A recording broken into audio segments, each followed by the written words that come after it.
네, 시청자 여러분, 이번 주 이슈타파를 시작하겠습니다. 며칠 전에요, 중앙의 뉴스 시간에도 울산의 떼까마귀가 소개되는 걸 봤는데, 겨울철새 대명사, 겨울진객, 이런 수식어로 불리는 울산의 떼까마귀가 아마 전국적으로 소문이 나 있는 것 같아요. 그런데 올겨울 들어서 눈에 띄게 줄어들고 있다고 하는데 무슨 사연이 있는지 오늘 이슈타파에서 바로 이 떼까마귀, 울산을 버리고 어디로 갔는지, 왜 안 오고 있는지 알아보겠습니다. 오늘도 지역의 다양한 문제를 고민하면서 5만 가지 문제를 고뇌하는 언론인 울산매일 편집국장 김진영 이사한테 좀 자세히 들어보겠습니다. 어서 오십시오. 네, 반갑습니다. 울산에 새까맣게 때로 불려오던 떼까마귀가 올해 눈에 띄게 줄었다고 하는데 이 울산의 환경이 좋아졌다는 증거라면서 환경단체는 반기고 있고요. 주민들은 이 떼까마귀 때문에 오물이 많이 쏟아져서 못 살겠다, 이런 얘기 있는데 어느 장단에 우리가 초점을 맞춰야 될지 모르겠는데 이제 방송 끝나면은 우리가 어느 쪽에서 편을 들어야 되겠다, 생각을 바꿔야 되겠다, 이런 결론이 나오겠죠. 한 몇 년 전부터 이제 울산 말고 이 경기도 쪽에서 이 떼까마귀와 관련된 민원들이 많이 쏟아지고 있습니다. 경기도 어디에서요? 경기도 화성, 수원 이런 쪽에서 특히 이제 최근에 그 경기도 지역 언론들, 뭐 방송이나 신문들에서 그 떼까마귀로 인해서 소음, 분뇨, 이런 것들이 불만이 터져 나오고 또 지자체들은 예산을 투입해서 전담 인력을 만들어가지고 꾸려가지고 이 민원을 해소하기 위해서 노력하고 이런 보도들이 잇따라 나오고 있거든요. 특히 수원과 화성 같은 경우에는 지금 굉장히 심각합니다. 그래요? 11월 달 같은 경우에 떼까마귀와 관련된 민원 접수가 계속 늘어나고 있고 이 수천 마리의 떼까마귀가 화성이나 수원 같은 데는 시내 곳곳을 뒤덮어가지고 일부 언론에서는 히치콕의 공포스러운 새 영화까지 이야기하면서 굉장히 이제 호들갑을 떠는 듯한 느낌도 받거든요. 근데 사실은 이게 10년 이상 전에 울산에서도 똑같은 일이 일어났었습니다. 울산도 그렇게 이야기를 했었고 그런 민원들이 사실 있었습니다. 네. 지금 경기도의 경우를 설명하시는데 울산도 별반 다르지 않습니다. 지금 울산에서 피해를 호소하는 목소리가 줄었지만 한때는 주민들의 아우성이 굉장히 뉴스거리가 됐거든요. 전깃줄에 이제 너무 많이 떼까마귀가 앉는 바람에 무게를 견디지 못하고 전깃줄이 끊어지면서 정전 사고도 나고 그렇습니다. 자, 하던 얘기 계속 화성 경우 화성이나 수원 같은 경우에는 떼까마귀가 나타난 지 몇 년이 지났는데 여전히 모여 있는 모습을 보고 좀 공포스러운 걸 많이 느낀다. 그리고 잠들기가 어려울 정도로 소음도 있다. 시끄러워요. 그리고 또 퇴치하고 청소 기동반 이런 걸 운영해 가지고 좀 근본적인 대책을 세워달라. 이런 이야기를 하고 있고요. 수원시는 이 때문에 레이저 퇴치기를 이용해 가지고 대응하고 있고 또 떼까마귀 출현 빈도가 조금 줄어드는 것을 보고 그 관련 예산을 7,400만 원인가 이걸 투입해가지고 실제로 레이더 퇴치기를 더 도입을 해가지고 아예 쫓아내는 이런 작업까지 하고 있는 실정이라고 합니다.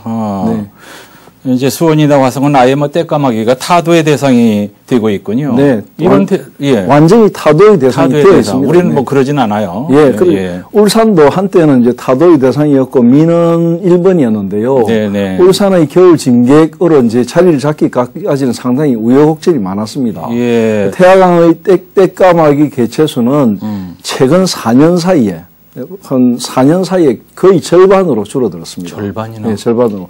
그러니까 이 이유가 기후변화, 먹이 감소, 이것이 가장 큰 원인인데요. 기후가 변하니까 아무래도 울산의 북쪽으로, 경기도 쪽으로 많이 가고 또 먹이가 없으니까 자연히 덜 작게 오는 이런 상황이고요. 이런 서식지 보호를 위해서 데이터를 기반으로 한 안정적인 먹이 제공, 그리고 어떤 생태 관광 교육 개발에 좀 적극적으로 나서기 위해서는 떼까마귀가 자꾸 안 오는 것은 사실 문제점이 있는 거거든요. 그런 부분에 대해서 조금 생각을 해야 되는 부분입니다. 특히 이제 지금 태화강 떼까마귀를 10년 이상 관찰해 온 이제 김성수 박사가 있습니다. 그분이 이제 쭉 조사를 한 바에 따르면 지난 12년 동안에 태화강 국가정원 일대에서 울산을 찾는 떼까마귀 이것을 모니터링을 쭉 해보니까 2017년에는 한 7만 마리 정도 까지 증가를 했는데 떼까마귀 개체수가 올해는 한 3만 5천에서 4만여 마리 정도로 절반 정도로 뚝 떨어졌다는 겁니다. 네. 그러니까 2003년부터 매년 10월 정도, 10월 15일경이면 첫 번째 떼까마귀가 오거든요. 초창기에는 4만 마리 정도가 이제 왔었고, 2017년, 18년도에는 7만 마리 이상 굉장히 많이 왔었습니다. 확 올랐습니다. 그러다가 2019년도부터는 급격하게 줄어가지고, 이제는 거의 절반 수준으로 떨어졌다고 합니다. 김성수 박사가 이걸 조사했다 이거죠? 네. 예, 김성수 박사 제가 잘 아는 분인데 울산 학춤의 보유자시고 또 학춤을 좀 제대로 추어보려고 학을 연구하시다가 조류박사까지 되신 분인데 자, 김성수 박사는 까마귀가 왜 울산에서 발을 돌렸답니까? 네, 아까 제가 말씀드린 대로 떼까마귀가 감소한 것은 첫 번째 기후변화, 두 번째는 낙곡 같은 그 먹이가 부족한 것. 이걸 이제 꼽았습니다. 김 박사는 울산 떼까마귀는 몽골하고 시베리아 이런 쪽에서 여름을 보내고 날이 추워지는 10월 중순경에 태화강 3호 대수포로 돌아오는데 최근에 러시아 북극 지역의 지구 온난화로 개체수가 점점 줄어들고 있고요. 또 울주군 농가의 볏짚 곰포 사일로, 그 곰포 사일리치라고 합니다. 이 곰포 사일리치가 굉장히 많이 증가했고 이 증가한 것이 결국 먹이 부족으로 이어졌다 이렇게 설명하고 있습니다. 자, 이거 하나 설명해 주죠. 이제 아주 구체적으로 설명을 하다 보니까 전 농사를 안 지어봐서요. 곰포 사일리치 이게 뭐예요? 이 겨울철에 논에 가면 하얗게 덮여는 뭐 마시멜로 같은 무슨 하얀 솜잎을처럼 있는 거 둥근 거. 그게 이제 곰포 사일리치입니다. 이게 이제 그 볕단 같은 거를 아예 처음부터 돌돌 말아가지고 그 안에 발효제를 넣어가지고 이제 사료로 하기 위해서 그렇게 숙성을 시키는군요. 그거구나. 그런 건데 처음부터 아예 거두면서 그렇게 해버리니까 낙곡이 떨어질 여가가 없고 먹이는 엄청나게 줄어들 수밖에 없는 현실입니다. 까마귀의 먹이가 주로 벼란 말이죠. 네, 낙곡입니다. 낙곡, 그러니까 까마귀의 주요 먹이는 그 이맘때 울산의 벼 재배지의 한 80% 이상을 차지하고 있는 울주군 들판에서 추수가 끝난 다음에 떨어진 낙곡.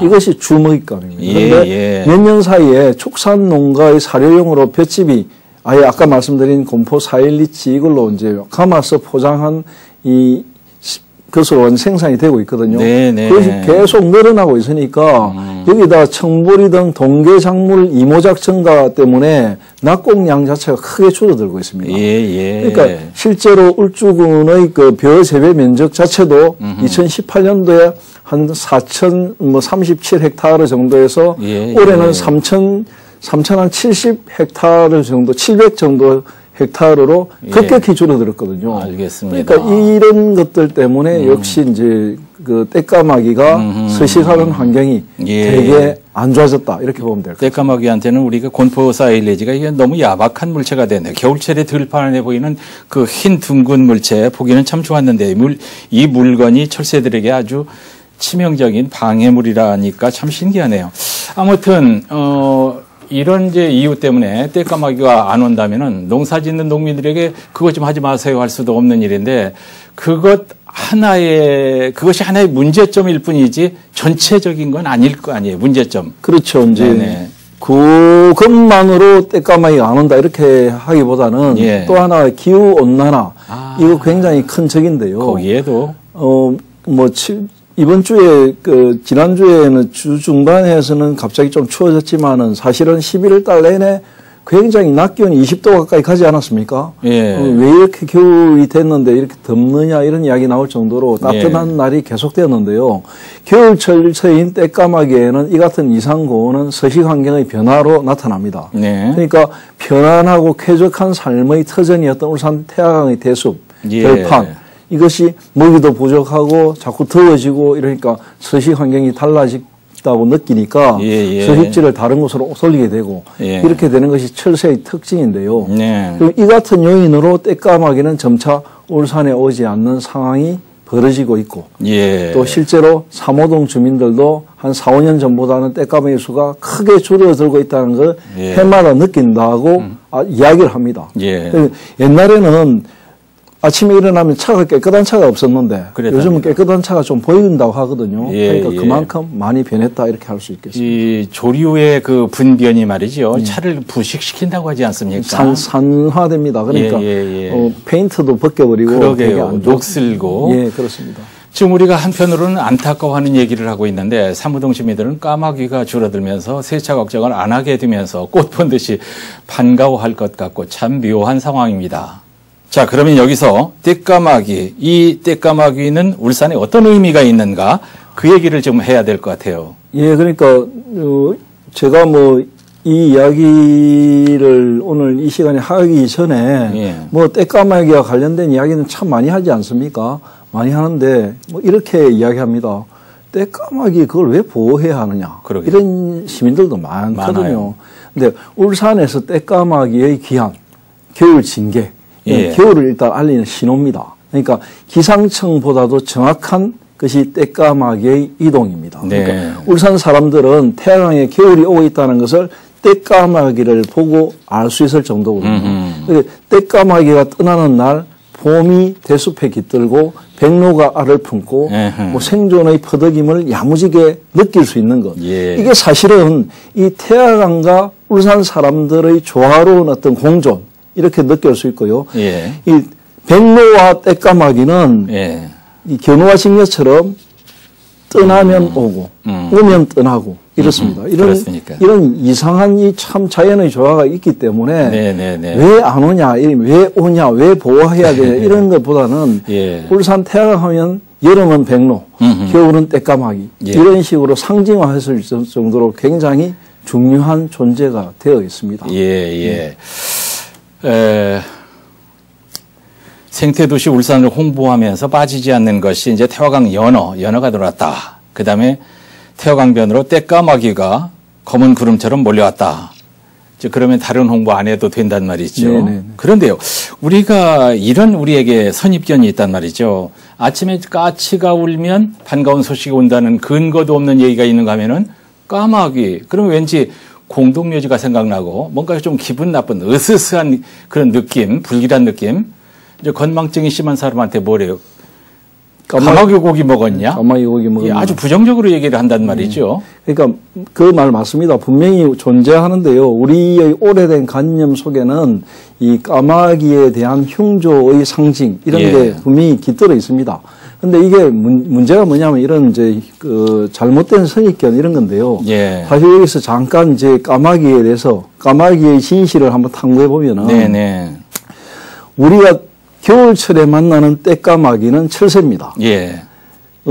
우리나라 울산에 찾는 떼까마귀와 갈가마귀 두 종류는 겨울 철새입니다. 그러니까 겨울에 이제 우리 태화강에 왔다가 4월 15일 전후에서 다시 북쪽으로 올라가는 그런 겨울 철새고요. 우리 일반적으로 여름에도 만나는 까마귀들이 있거든요. 그건 그냥 큰 부리 까마귀, 그냥 일반적인 까마귀입니다. 이 까마귀들은 사시사철 그냥 우리하고 같이 살고 있습니다.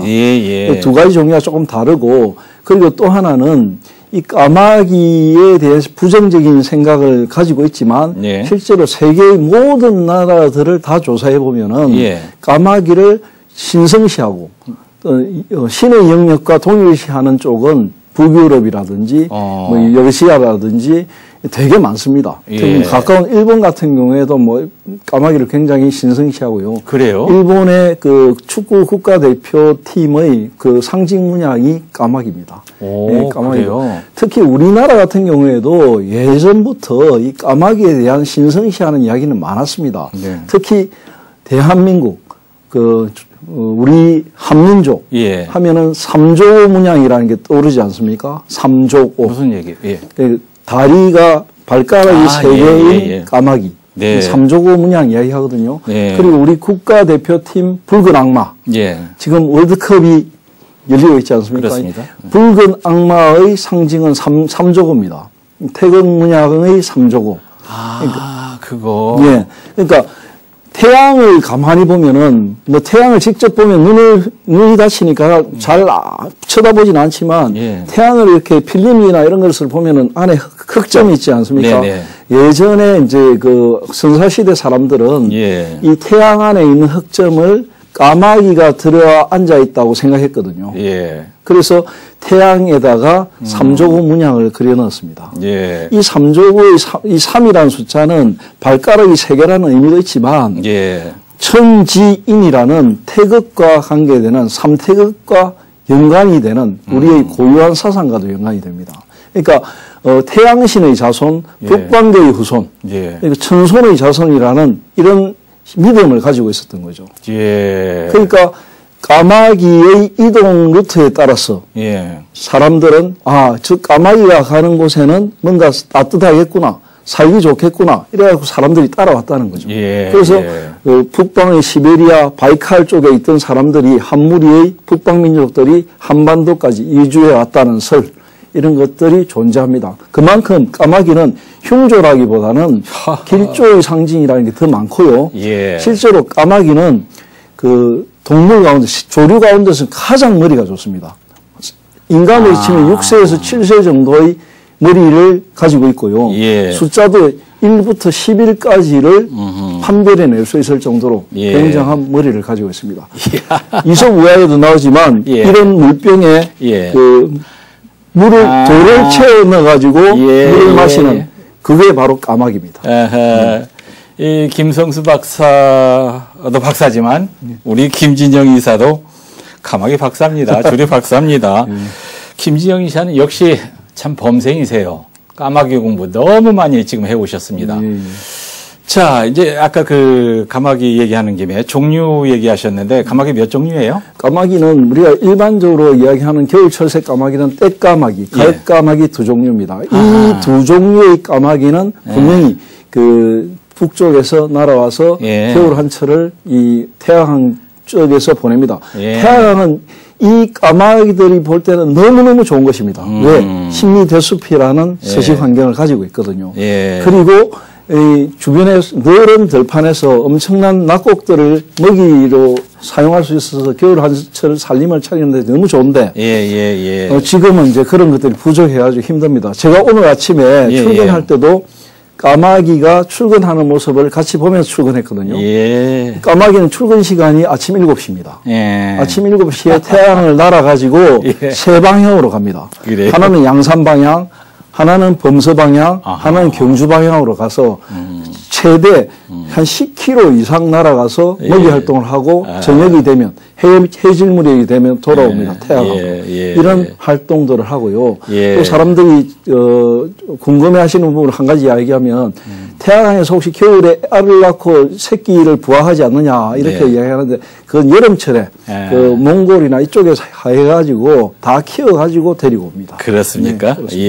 백로는 여름철에 여기서 새끼를 만들어가지고 또 날아가고. 그렇습니다. 그 백로 얘기는 이제 지금 할 시간 없고요.